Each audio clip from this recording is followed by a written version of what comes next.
Hey everybody, this is Steve with Brutal Resonance, and I'm here with the one, the only George Klontzas. I think I pronounced that right this time. You got it. Awesome. Okay, George, you currently reside in Greece, is that correct? That's right. Yep. On Crete, specifically the island of Crete. So, what I like to do a lot of times when I talk to people from international scenes, because I'm based in the United States, I live in a very small town, and to get to like the nearest big venue, I have to drive like an hour and a half, right? So going to shows is really hard for me, especially in the industrial scene. So tell me, what's the local industrial scene like over in Crete?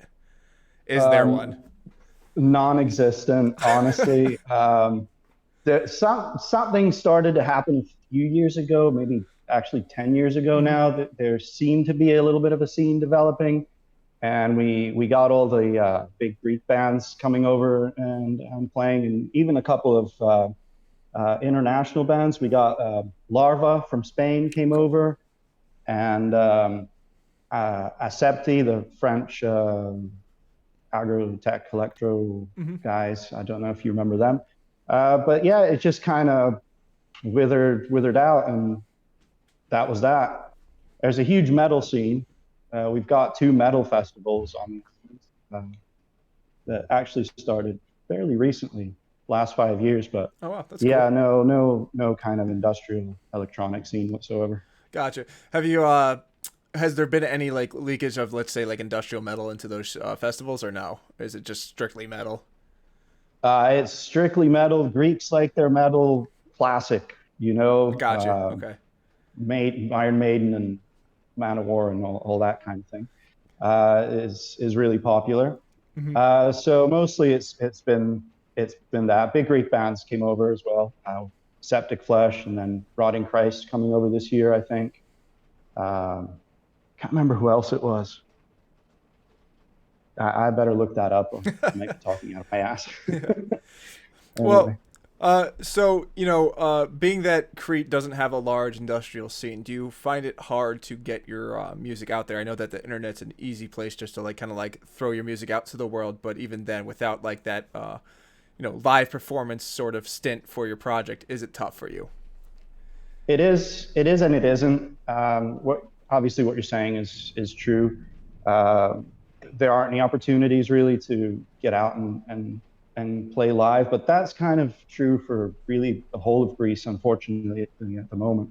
It Hmm. has kind of disappeared compared to what it was like a few years ago. A lot fewer events. There are still some events and clubs going, but they're all on the mainland, obviously. So God bless the internet helping me get out there. When I first started, 20 years ago, it definitely wasn't easy, and a lot of the reactions that kind of got at the beginning were like, uh, "EBM industrial from Greece? Yeah. How did that happen?" It still happens a little bit, but I think that it's definitely better these days. Gotcha. Um, so tell me about the origin of because currently you're only active, I think, in Teknovore. That's right. Yeah, that's right. Okay. So tell me about the origin of Teknovore. What made you dive into this project head first? Like, where did it come from? Well, music is what I do in my free time. It's my hobby. Mm-hmm.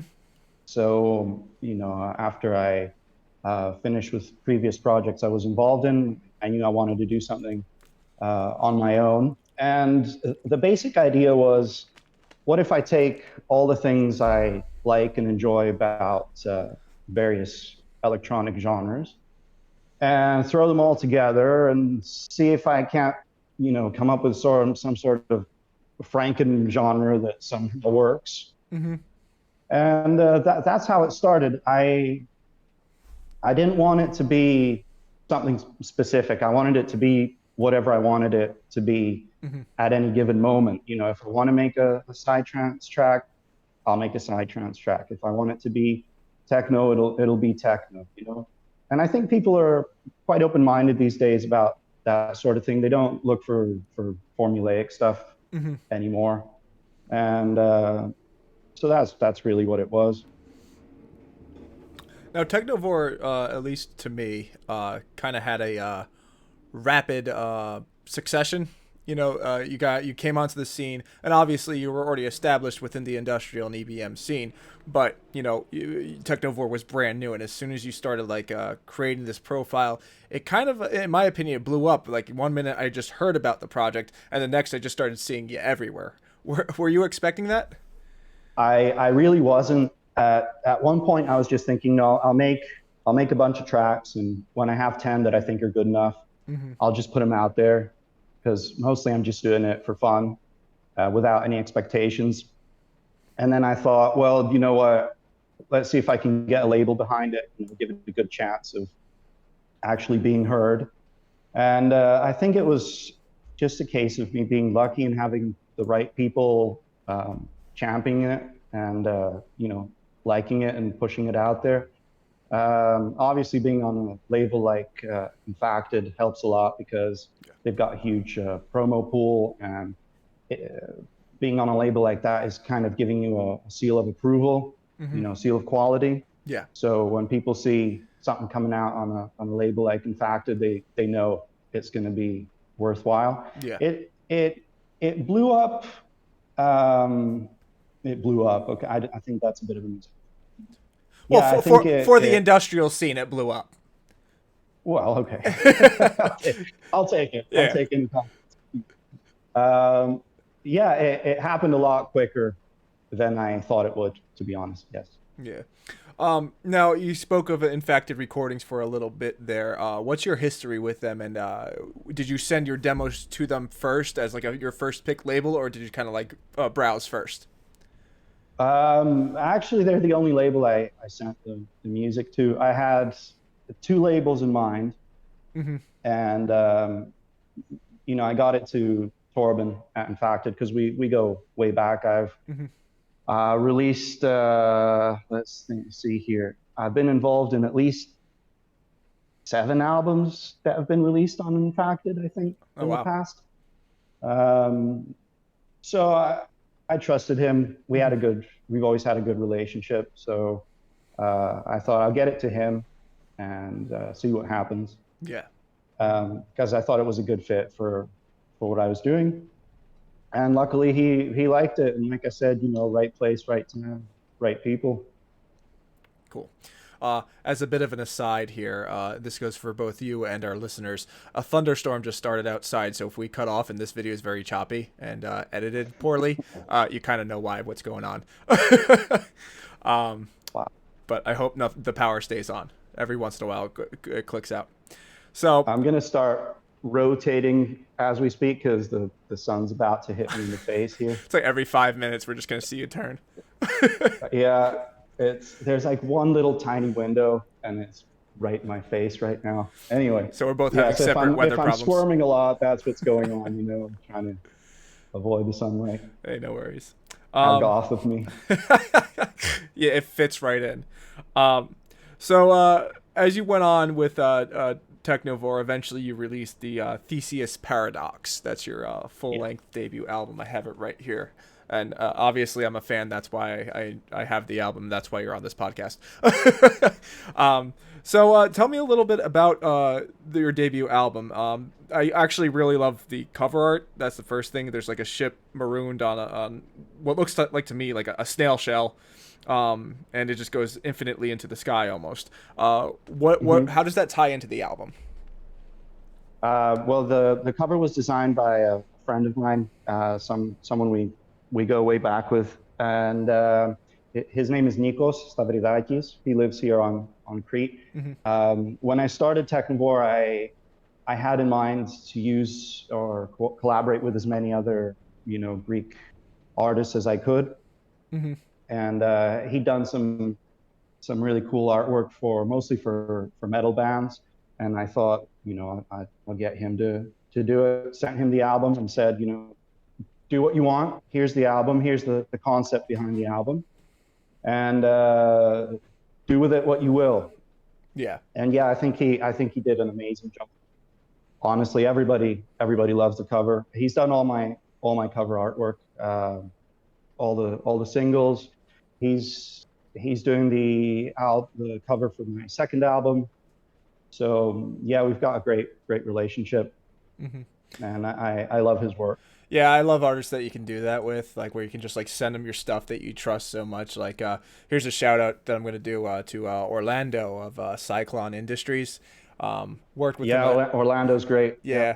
he Uh, did some visuals for me, some video for my show at Vegete this year.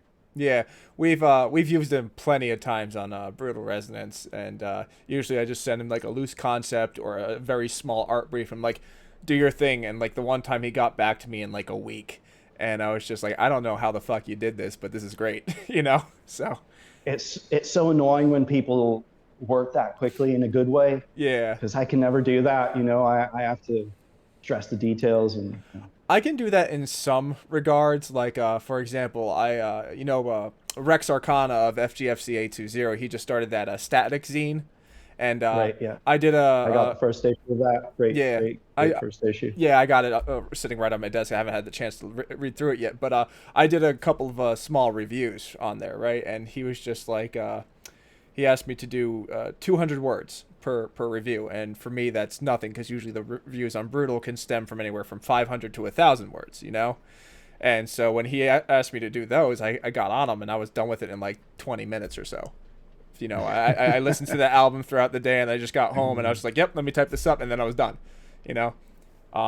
But yeah, that's how I can do my stuff fast. But as far as like artwork, that boggles my mind because I would never be able to do that. At least I don't think I would. Here we go, rotating again. Oh, oh, it's a bit better. I've got some of Nico's artwork here behind me, but I don't think you can see it very well. We can see That's it. the Yeah. that's the artwork from the latest single that we did with Kiva from Cyrus. Oh, cool. Is that like blown up on your wall? Is that like a projection? Yeah, it's a projection. I'm actually at work, and I'm an English teacher, ESL. Okay. So I use it for work. We've got the interactive software now. Oh, where you can like touch it and stuff like that. Yeah. So we that's what I use in class, but this isn't working for me. All Sorry. right, that's a bit better. All right, cool. Hey, keep moving as much as you want. I'm not going to complain. So, all right. And speaking of your debut album, Theseus Paradox, you have a few collaborations on here that I actually want to talk about. The first being with Jay Dead, who was Hmm. who was slash is part of Tactical Sect, if I'm not mistaken, right? Yeah, that's right. He's in Tactical Sect. He's in Tiscaluder and Harmjoy, I think, Mm-hmm. and J Dead, of course. Yes. How did you get to know Jay Dead? And you guys did two tracks together on here. You did "Take Me Away" and "Every Beat and Bone." I wouldn't remember those songs if the CD wasn't right in front of me. I'm terrible with that.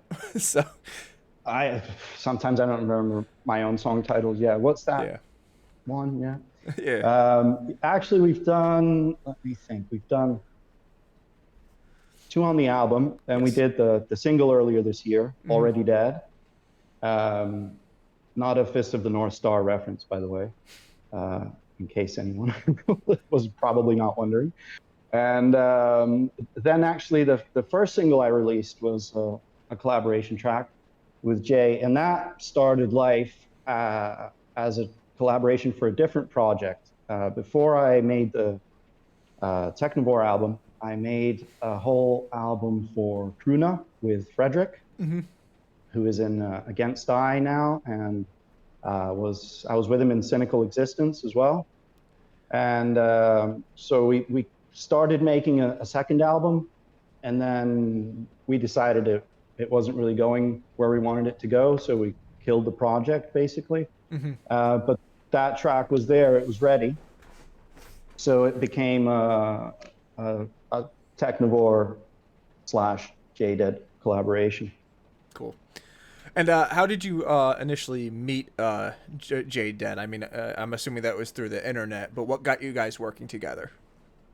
Uh, Frederick got put us in touch to Okay. work on that track, and that's how it started. We really enjoyed working together, Hmm. and I'm sure we'll do more stuff together in the future. Yeah, because from what I've seen, you guys have been pretty tight. Because I think I've even seen you remix some of his solo songs, if I'm not mistaken. I could be wrong there. I have done a remix of a single.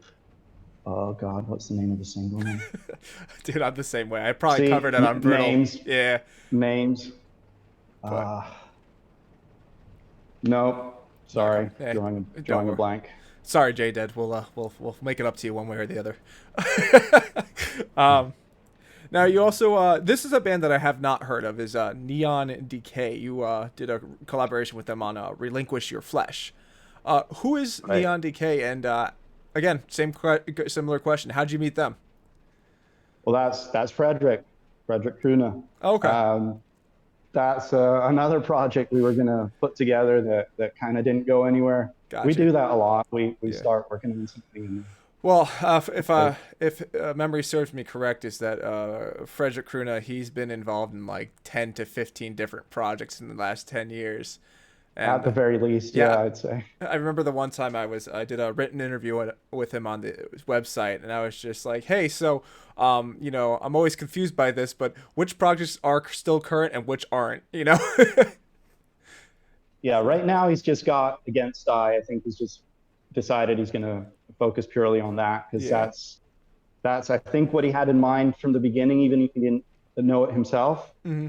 Uh, that sort of industrial metal, a little bit of EBM agri tech in there as well.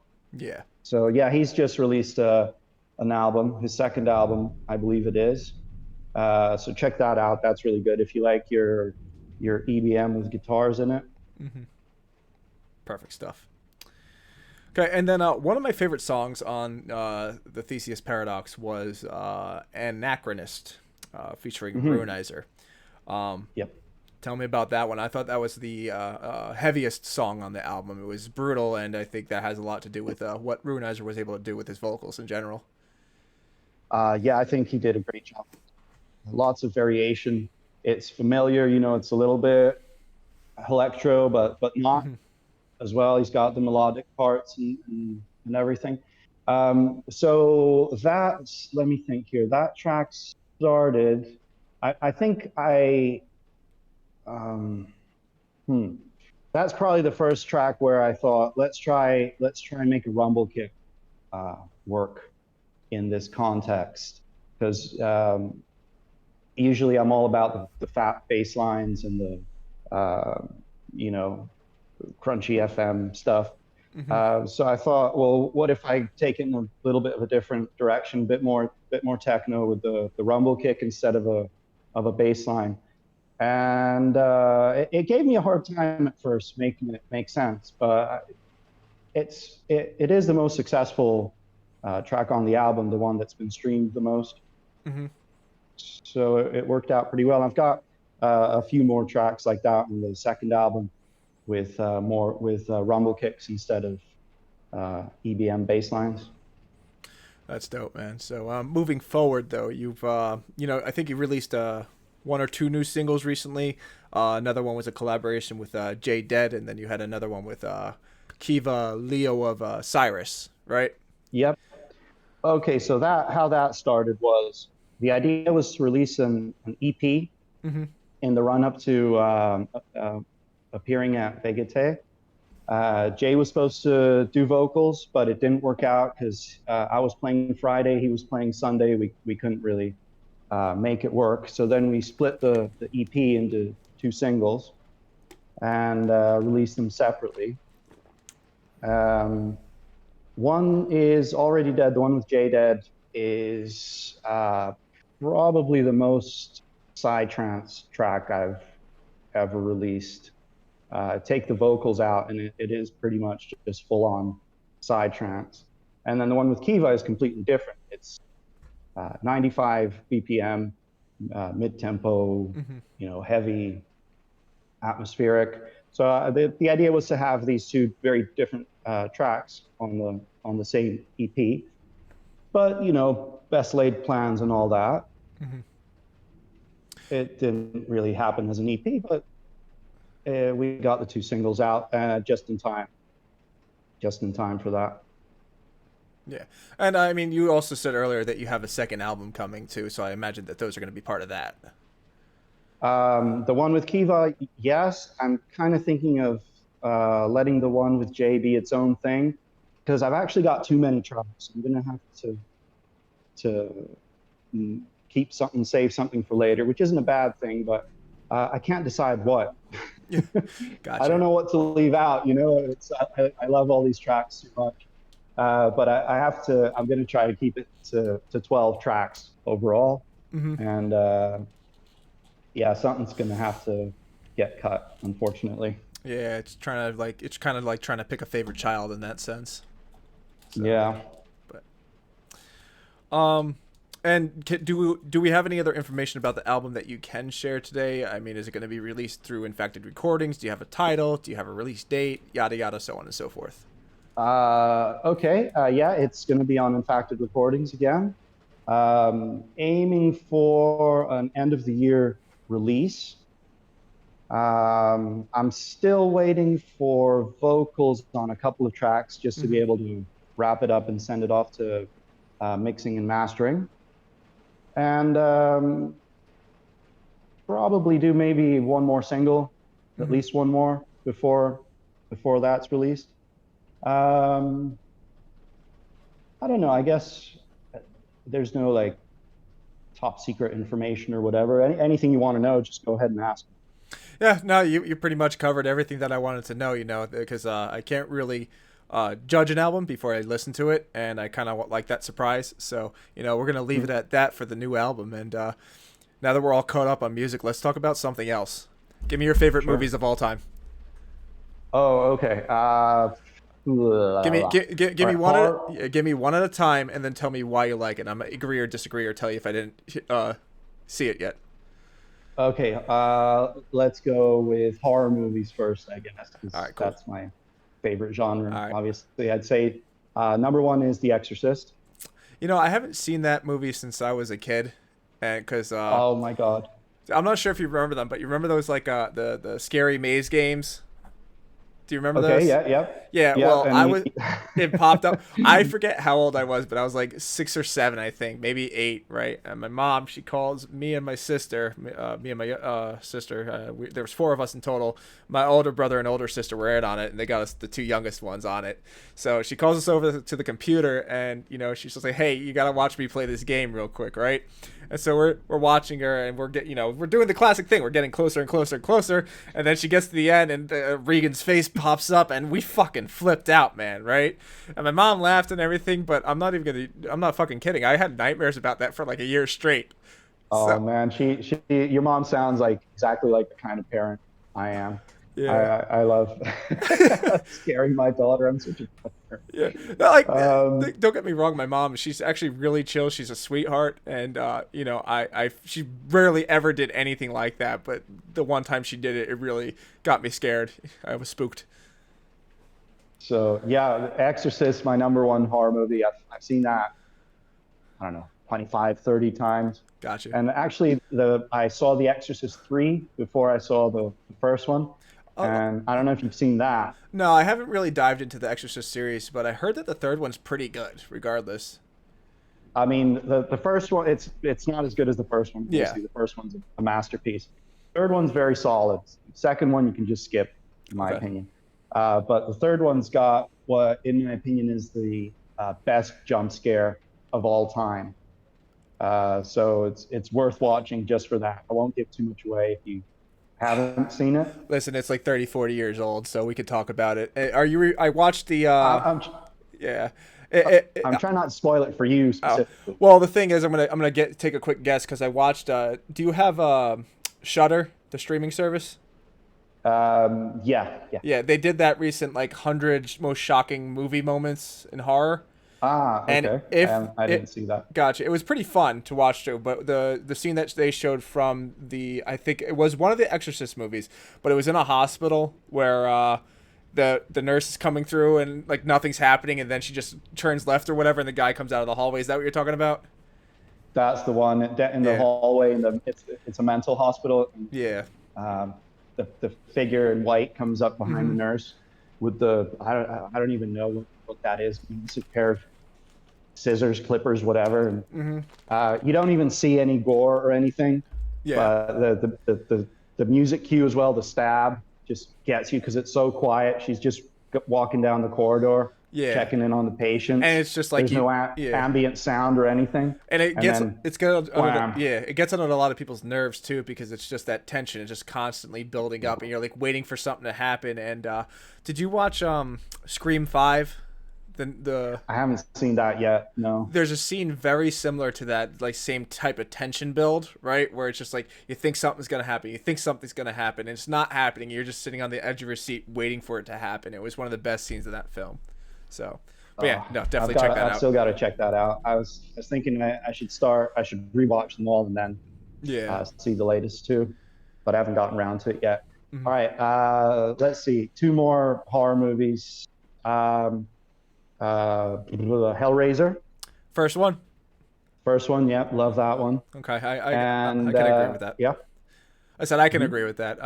I've watched the first one, and my only complaint about it was the claymation hallway scene where Kirsty's getting chased by that monster because it's That like hasn't dated well. Yeah, no. the rest of it's great. Yeah, but Oh yeah, absolutely. that's dated. Because like the costuming is fantastic, and what I loved about that movie, and what I still love about it, is how sparingly the Cenobites are used throughout it, because it's kind of that lingering horror in the background where you just never know when they're gonna pop up. So Yeah, because the main villain in the film is Uncle Frank, basically. exactly. They don't show up too much. Yeah, you're right about that. And let's see, third horror movie. I suppose if you can call it a horror movie, I just have a massive soft spot for early Peter Jackson movie, Brain Dead or Dead Alive. Oh, I've seen Um, that once. It's been a long time, but yeah, I randomly saw it when I was a student, I guess. yeah. And I just couldn't believe it. It blew my mind. Is that The the one at the end where his mother turns into a giant zombie or whatever? That's the one. That's Yeah. the one. Okay. All right. It's just crazy, but it's Yeah. hilarious as well. Yeah. I mean, that's the best horror comedy for me, hands down. Yeah, I always find it funny that Peter Jackson got his start doing these like B-rated, horror movies, and then he went on to direct one of the greatest trilogies of all time. So Yeah, with when I heard Peter Jackson was doing Lord of the Rings, I was like, what, the Brain Dead guy? yeah. How's that gonna work? Yeah. See, I didn't even know who he was at first. When I first watched Brain Dead, I didn't realize Peter Jackson directed it because I watched, obviously as a kid, I watched Lord of the Rings and I watched Peter Jackson's King Kong, so I knew him from that. And the one day I was just, when I first started getting into horror movies, I was just like, let me just see what people recommend. And a lot of people started recommending, films like Brain Dead and a bunch of shit like that. I can't think of any off the top of my head. So I picked it up, I watched it, and I was like, hey, that was pretty good. I wonder who directed it. Because I didn't read about it too much. I just saw people said to watch it. And I saw Peter Jackson, and I was like, get the fuck out of here. It can't be the same guy. Yeah, crazy. But that's fucking nuts. Would you say that any of these like horror movies have ever actually, or because you seem to be, you told me that you're a movie and TV guy. Do these films actually influence how you make your music or what you do in your music, or no? No, I wouldn't say they do. I mean, I've used a lot of movie samples in my music over the years, Mm-hmm. and I still do. I like finding obscure little samples and Mm-hmm. sticking them in there, and especially on the first Teknovore album, because I knew most of the tracks would be instrumental. I thought, let's find some really good samples to have in there. Mm-hmm. Not so many on the new album. I think I kind of ran out of stuff I wanted to use, and I didn't want to just put it in there just to put it in there. It had to be something that made sense to me. So Yeah. no, other than finding samples and stuff for music, I'm always on the lookout whenever I'm watching something. Yeah, that's cool. Make a little note, what minute or whatever, and Yeah. sample it later. Well, you could always commit the ultimate industrial sin and just go back to Full Metal Jacket and start sampling that instead. I have committed the ultimate sin, as you say, not with Full Metal Jacket, but with Hellraiser. One only samples, movie samples on the new album is from the new Hellraiser movie, the reboot. Oh yeah. What Yeah, did you? just a little quote though. Didn't go overboard. Yeah. How did you feel about the new Hellraiser reboot? Because I heard a lot of mixed opinions on it. Well, if you've watched all of them up till now before this one, it's definitely a step in the right direction. There's no doubt about that. Yeah. It's never going to be as good, but I think um, probably I if I were to rank all of the Hellraiser films, it's definitely top five. Mm-hmm. Um, let's see, one and two have to be, top. I do have a soft spot for Bloodlines, the fourth one, Okay. the one that in space, and that trend where everything was in space Oh for a yeah, while. wasn't that like around the time when like Jason X released too, when Jason was in Jason in space? space, Leprechaun in space, Yeah. yeah, Pinhead in space. It was a trend for a while. I'd say it's those three and the reboot, top four. Yeah. I tell you what I didn't like about it was the design of the Cenobites. Mm-hmm. I get what they were going for. Yeah, like the Um, twisted flesh and cut up all that stuff. yeah, instead of being in a leather outfit, their skin is actually their outfit, Yeah. the leather. But it didn't really work for me. That was my only thing. Yeah, my major complaint about I had like two major complaints about the film was number one was the script writing in general. I thought the script was pretty bad. Um, Hmm. just like even towards the end, I keep making this joke because when my wife and we watched that together, she enjoyed it more than I did. But something towards the end of the film when Pinhead said, "Gifts cannot be returned, only exchanged." She said it so menacingly, but she sounded more or less like somebody working at like a fucking Kohl's, around the holidays. And I was like, this doesn't work. Yeah, yeah. Hell has a strange returns policy. Yeah. Yeah. Um, So, but oh, okay. I'll tell you what the other thing was. I found the main character uh, very unsympathetic yeah. as well. I guess those were my two major complaints. But if that's where they're going with it, I'm happy. Yeah. I hope they make more in that style. Yep. Yeah, I mean, I give full credit to I forget who played Pinhead. I forget their name, but whoever played Pinhead did awesome. Jamie Clayton. Jamie Clayton, that's who it was. Yeah, Can't remember the song I remixed, but I remember random horror actors. Yeah. there you go. But yeah, no, like Jamie Clayton, fantastic. I think it was phenomenal. The makeup effects were really good, but I also just found the film to be so dark, and I don't mean as in tone because obviously it's a horror movie. I mean in color. I know Mm. this was something that I argued with a few people about. Was like at least on my TV when we were watching it, you know, it was so dark at points that I couldn't see or tell what was going on, and so I just was just like, this is bad cinematography at this point. But Yeah, I know what you mean. It's a lot of movies do that. A lot of movies go really dark. Last night I went to see the new Indiana Jones, okay, and the one scene at the beginning I found very dark. mm-hmm. Uh, of course, I saw it at an open air cinema, Mm-hmm. and it wasn't quite dark yet, so maybe that had to do with it. Maybe, but But yeah, it is something I've noticed in cinematography recently, being too dark where I'm squinting to see what's going on. yeah. Um, did you happen to did you? I know we're just on a movie rant now, but I don't care. Did you happen to see the new Evil Dead film yet, or no? I did, yes, Yeah. I did. That's probably my favorite of the year so far. Oh yeah, favorite horror movie or movie in general? Of both, really. Oh wow. Just good old fashioned fun, Mm-hmm. See, not trying to be anything other than a fun horror movie, and I appreciate that. yeah, that's the one thing that I'm starting to get. I wouldn't say exactly sick of Hollywood, but I am kind of getting sick of that Hollywood trend of like where movies just can't be fun anymore. Every single one has to have a message or something, and that's why I really appreciate just sitting down and watching something like even the new Scream movie, Scream 6. When I sat down and Hmm. watched that, it was just a straight fun slasher film. There was no message, there was no theme. It was just supposed to be a good horror movie, murder mystery as per usual. So, and sometimes Hmm. it's okay just to kind of sit down and enjoy something like that. But I'm sorry, I'm distracted by what that is at on your right hand side. Is that This one, yeah? What's that figurine behind you? Is that that, Horizon Zero Dawn? yeah, that's a Lego set. Oh, cool. So, yeah, no, I just noticed that. Yeah. I have a bunch of Lego sets. Like when I was a kid, I was huge into it, and I still like it because it's. I actually talked about this on the previous episode, but it's just one of those things where I can just like zone out, and for like that hour or two that I build a set, there's nothing's going on. It's just me and the Lego.